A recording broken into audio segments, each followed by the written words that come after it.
Step out. I was. I asked the guy what time he worked till. Hey! What? Nope.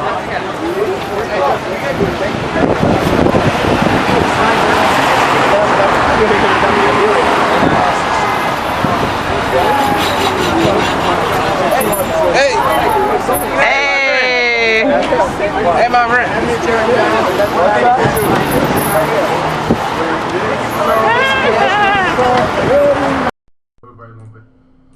Alright, so let's talk about this Uber ban, this corny boycott, fake boycott that black folks is hopping on the bandwagon to because, like usual, black folks love to be mascots for other groups, even though they don't return the favors. Talk about the ban on Muslims that's not a ban. Talk about this fake boycott of Uber and how they're playing checkers and we're still playing chess. First of all, black people have been trying to get into Uber. If you're in the state, like I live in New York, but not in the city. Uber's legal there, but my city's trying to get it, but it doesn't look like it's gonna happen or not. Like politicians are cock blocking, Cuomo and all them boys are like, they're cock blocking. They're not trying to let us get it here, but a lot of black people are interested in getting into it because getting into the cab business is really difficult, and around here is dominated by, of course, Muslims, and white boys. But yeah. So one of the things that interesting that Ebro said, which I am exhausted of listening to Hot 97 or Breakfast Club when they talk about politics, man, because it's worse than listening to MSNBC or CNN. Like it's just the same fear mongering, just in your feelings, just same old shit every day. It's like wow, nothing new brought to the table. Nothing. The whole idea of if Trump wins, it's gonna bring everybody together and work together. That's not even happening. It's being more critiques of people who are in the position to do something with the administration, or it's been more. Well, not really critiques. All it is black folks do get on their Twitter fingers and call people coons. I thought that was interesting too. How iHeartRadio is a supporter of Donald Trump, donated money to him, and that's what Breakfast Club and a lot of other radio stations are streamed through them, which pretty much means they own them. And I haven't seen Charlamagne give them donkey today yet, even though he gave it to one of the Mary chicks. He gave it to Chrisette Michelle. I think he gave it to Steve Harvey too. Floyd Mayweather, all these. You gave all of them donkey today for not even supporting Trump, just being in his presence, and your employer supports him. So that's kind of odd. That was a shot that Ebro threw at them, anyways, for all that. Because he's pointing out that some of these boycotts is fake, right? Anyways, from my perspective, Uber is, if you want to say it's anti-establishment, right? It's really difficult to get it popping. Like I said, in New York, where I live at, in New York City, it's possible, it's legal, but not all over the state. And my city is not. They were talking about bringing it here, and it's going back and forth, and it's like look like Cuomo and all the other boys are holding it up from coming here. But obviously the cab companies are lobbying against it, which are predominantly owned by white companies and a lot of Arabs. Yeah, but black people want to hop on bandwagons because we're used to being mascots for other groups, even though they don't return the favors. That's normal standard. If you saw that a couple weeks ago with the Women's March, now you see it here with this Muslim not ban. But as they were talking about it on the Breakfast Club, they were talking about, are we deleting Uber? Are we like they don't even do their own research? Envy's just like, are we not doing it? Envy got like a Phantom, a Maybach, and he's talking about deleting Uber. Like, what is he talking about, dude? But yeah, that's where we're at right now. They're talking about boycotting something that black people could benefit from. Black people shouldn't be boycotting Uber. They should be trying to get into it. It's just competition with cab companies, and I think it's called Lyft. But this is the funny thing, right? In our over emotionalism and not looking at logic and reason, black folks try to run with white liberals away from Uber to Lyft, but it comes to find out that Lyft, the guy who owns that is a billionaire, one of Trump's advisors. So it's like you're running from Uber to him, and it's like, either way, you lose. And I think that's when you don't own anything economically, we don't have any real control over anything that we need. you're gonna find yourself in that situation. So people can call bluff on your boycotts real easy. Doesn't really matter if you boycott one or the other. You're still not winning, and it doesn't even benefit you. So there's no point for you to do it. You should be trying to get into Uber and Lyft to compete with these taxi companies that are part of the state. They make it really difficult to get involved in, and so many, you gotta have to get the medallions. It's like a crazy ridiculous amount of money and all types of red tape and bureaucracy that is pretty much crony capitalism because the state protects them and it cock blocks on the competition. So in a way, you can say Uber, Lyft are anti-establishment in a way because you have more freedom in it. There's a lot more. You're more independent. You take a lot more risks. Not just you as the consumer, but you as the driver of the car. But it's competition though, right? It's like a cool second job for somebody. Just go off and do that without having to go through all the red tape to become a real cab driver. But now we're up here talking about we want to boycott it, and it almost reminds me of that if you played Assassin's Creed 1 or even watch Unbuck 2. It's like Assassin's Creed Altair was knocking off all the Templars on that Illuminati stuff, thinking like, yeah, I'm doing the right thing, and then he comes to find out like, no, he was just using me, and I knocked off all the competition only to make this dude more powerful. Like that's what just happened to black folks, right? Altair all over again. Same thing in Anbach 2, looking for the dude that killed his peoples, the guy that's been training him to go knock off all the other warriors. Then he finds out at the last minute after he knocked everybody else off, oh, nah, I killed your parents. That's black folks right now, because we don't own nothing, we're not in a position to make these bluffs. And we're doing it, along with the white liberals. And it looks silly. But black folks shouldn't even be boycotting, like, come on, like, that's just competition and capitalism in its finest. Like the cab said, we're going to stop. So Uber said, you know what? We're going to get rid of the surcharges. It's going to take a little bit longer. We're going to show up because people still need to get home, right? People still need to get home. And there's this whole delete the Uber thing. The irony is, and what Ebro pointed out on his show when they were talking about it, is the reason why a lot of black folks, even in New York City, use Uber in the first place is because the taxis, the Africans, the Somalians, the Sikhs, towelheads, they don't pick black people up. Particularly, they don't pick black men up. So that's why we use Uber in the first place. So how you gonna boycott the system that we ran to away from taxi cabs because they weren't picking us up? Now you want to boycott people who do? Like that don't make no sense. I don't get that. And then you run to the company who's also Trump supporter. And I love the way the CEO of Uber, he didn't dry snitch, he wet snitched. He just let it all out. He's like, yo, it's not just Uber that's on the Trump's, advisory team. It's Elon Musk and like Microsoft and like 10 other companies, CEOs. He wet snitched the hell out of everything. Like, yo. And that was smart. People talking about you dry snitching, like that was smart. He's like, let know if like your boycotts are dumb because if you boycott me, that means you got to boycott all these other companies that you benefit from and you use every day too. That was smart. He's like, yeah, I'm not about to take this by myself. That's why it's just stupid too. It's like seeing people fake want to boycott, be mad at certain black people who went to see Trump and then deny, but then the people who sign your checks that you work for, like the whole Setman Show thing, a lot of black folks are getting on her. I'm like, yeah, you mad at her for that, but the people who sign your checks probably not only support Trump, voted for him, but they use the resources that you created for them to send him. They gave him money that you worked for them with, and you ain't boycotting them though. I don't get that. But I don't know. Just black folks, to me, is just silly. Like to me, politically, it's not even a point no more. Just watching what's going on with Breakfast Club, Hot 97, Urban Media, Urban Radio, even Roland Martin over there at News One, just all in his feelings about this election, talking about, we need to obstruct for the next 4 years, and we're not going to let Trump get any of his appointments done, and all this other dumb stuff, even though the Democrats changed the rules to filibuster so the Republicans couldn't do it to them. Now they're going to do the exact same things that changed the rules to stop the Republicans from doing. That don't make no sense.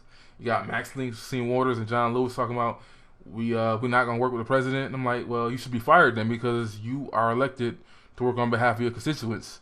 So if you're saying you're not going to do what you're supposed to do for the next 4 years for your constituents in your districts, you should be fired. But black folks are in their feelings too, and they don't understand how politics work, so they might go along with that. The question would be, can you afford another 4 years without policy addressing your issues? I think not. But it is what it is. black folks have got too much feelings and emotions involved in politics. I just don't understand it. I'm like, even the people that make sense. Like I listened to that Bob Johnson episode where they're talking about no permanent friends, permanent interests, no permanent enemies. Roland Martin agreed with Bob Johnson in that segment, which was bull, because now he's all talking about, let's everybody, all the Democrats need to obstruct, even though they don't even got the votes to obstruct. They can't stop him from picking anybody. But I don't get it. The illegal immigrant thing is so ridiculous that black folks are fighting for it. It's like, I could see if they were your ally, but even in that case, it doesn't benefit you. When these Syrian refugees come in, I did the whole video about immigration, whatever. The one with me not talking is actually popping off because it's direct to the point. But there was a situation happening in St. Louis where the little refugees are like complaining, like, yo, this is nasty, this is a horrible place, this is gunshots, this is the hood. The news media ran down there to go see what's up with them. But you come to find out there's a black neighborhood and the black kids are living in the same condition. News media didn't even care about them. They didn't interview those kids, but they interviewed the little refugees. Then I was listening to Yvette Cornell on her show, and one of the callers called in and said that they're actually outsourcing nursing jobs. Like every black chick I know in my city is a nurse, or CNN, or about to be an LPN or RN or whatever. So you're saying there's a shortage of nurses? Like, no, they're undercutting you. It benefits the wealthy to hire them over you, and black folks are going along with it, which is dumb, right? It ain't about, that's why I don't understand people talking about this melanoid stuff and we African this and African that. Like, we're all in competition, bruh. That ain't how it pops. They come in here to compete with you, not work with you. They come to take your jobs and some of the policies and things, the programs that our ancestors fought for. There's no friends in this game, dog, and we can't comprehend that. You're marching with white women even though they voted 54% for Trump. They chose cultural pride over... No. They chose racial pride over gender identity. Which, in my opinion, which I'll do a video on later, is probably payback from 2008 when black women did the same thing by choosing Obama over Hillary. Gotcha. They paid y'all back. Y'all mad at white women. Everybody doing these articles on Black Voices and HuffPost and all those, shea butter spots. They're all doing these articles, taking shots at white women, and I'm like, yo, y'all did the same shit to them in 2008. It was payback.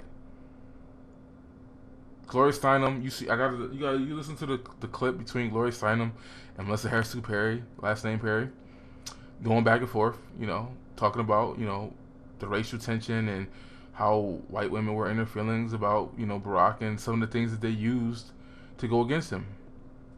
It is what it is. But that's my video though. This Uber ban is dumb. Black folks be trying to get into Uber, not trying to boycott it. It doesn't benefit you if you do. Why are you trying to boycott something like what we ran to?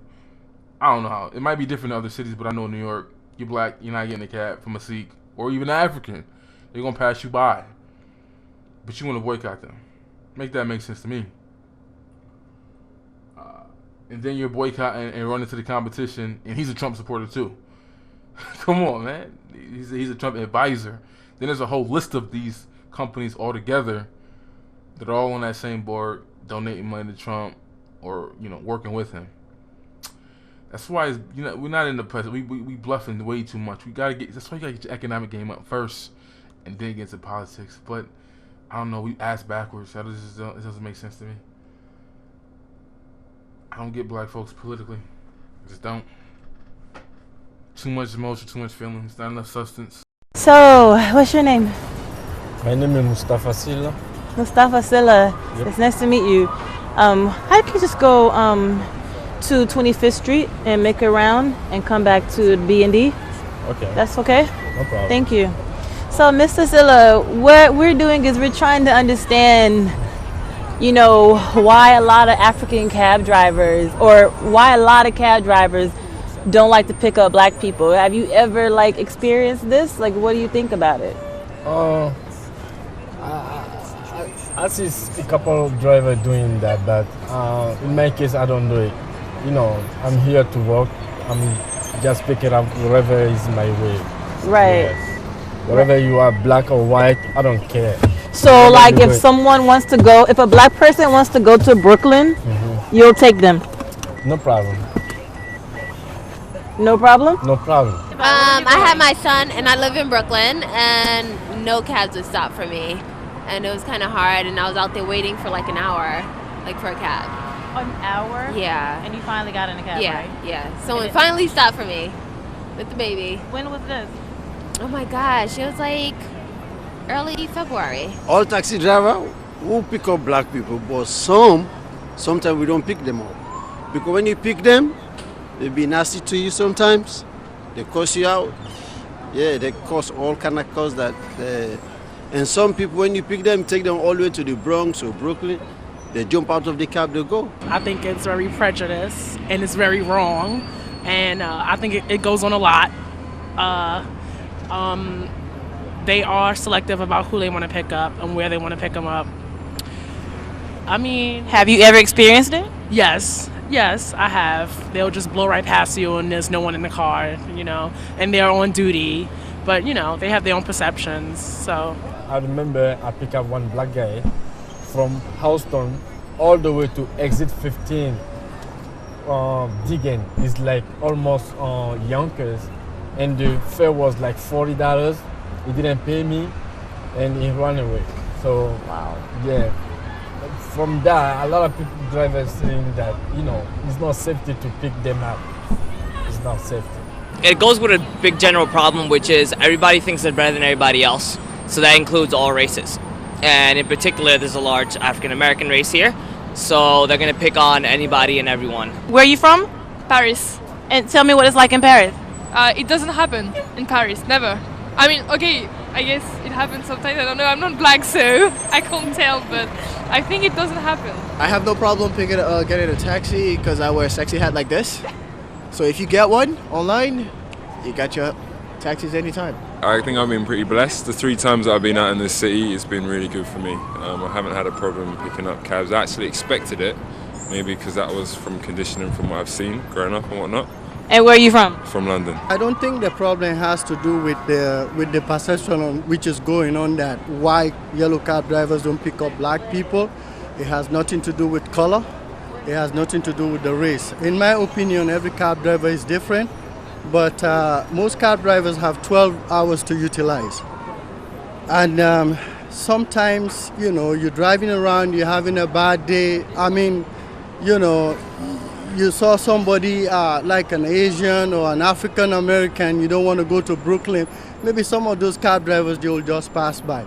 It has nothing to do with the race. It's a race. It has to do with maximizing your profit. You're saying that you definitely do pick up black people. Every day, 3, 4 people, black people I have it. Today, first trip is black ladies. I pick up, I jump, I pick up her. So I think So what about if they need to go to Brooklyn? everywhere, they make money, man. Wow. I have no problem. Anyway, they're gonna give me money. Yeah, they're gonna pay you. They're gonna pay me. But sometimes I experience that. People have sometimes not wanted to take me to Brooklyn. They get upset. And sometimes it's African. And I'm like, come on, help me out. I need to get home. What do you say to them, people that don't want to take us home? What I want to say to them is, if you're here to work, just pick up whatever is your way. It's your luck. It's your chance to pick up. If it's black, it's your chance. If it's white, it's your chance. Right. I'm here to work. To work. I pick up whatever is my way. That's it. I have a rule, and it's been working for me for a longer time. If my light is on, I always make sure, I don't care who you are, as long as you stop me, the cab is yours. So you're telling me that not once No. have you ever hesitated No, on picking up a black person? Sometimes we not see, then is not the driver problem, Sometimes we go drive a little fast, everywhere. Yeah. Where So are you mostly, I'm from India. Mostly you pick up. I pick them up. Me, I don't get that problem. I pick them up. I never have that with them. I pick them up. I tell them I'm from Sierra Leone. You mess with me, hey man, you pay my money. That's it. from? So let me ask you something then. Yeah. Do white people tip better than black people? I don't think so. I don't think so. Because I remember one day I pick up one black guy He give me $50 Wow. tips because I think because some driver didn't stop for him, and then when I stopped for him, he said, "Okay, I'm gonna tip you well. Just go." And he was going to Brooklyn, and I did it, and he gave me $50 Wow. plus whatever was on the meter. Wow. Yeah. That's really good. Yep. It depends on the driver, I say. Some people, they have the stereotype that black people are cheap. They don't like leaving tips. Some people don't, but I leave good tips, so. So what is this? They say that a lot of black people don't tip very well. Does that happen with you? Black people tip than the Chinese people. The Chinese Indian people don't tip. The black people tip. They're better than the Chinese and the Indian people. Europeans or whatever they are, they just pull out the money, pay, don't ask questions. We be like, what? $20? I just paid 19. You asking for a tip? But that's not true. That's not true. I mean, African Americans, they give you tips. But you see, first of all, I think sometimes some of my fellow cab drivers, they have the language barrier. You know, if you tend to communicate with people well, especially your clients, your customers, you relate well to them, you have a very good conversation, you take them to a destination, it doesn't matter who it is. New Yorkers are generous people. It has nothing to do with the color. Black people give tips as well as white people. No, sometimes it's like when you drive yellow cab, you don't look the one that closer to you. You always look further. So if you stand outside, you just do like this, we don't see you. So we always look further. If you want to break taxi, always go further and raise your hand. We're gonna pick you up. Okay, so maybe some people take it the wrong way. Yeah, some people take it the wrong way, but we pick everybody. We work for the city, we pick the city. So, there you have it. As black people, we just really need to stick together. Pay your cab fare, don't run away, and stop making us look bad. Anyway, regardless, I'm sticking to a much easier mode of transportation, and that's the subway.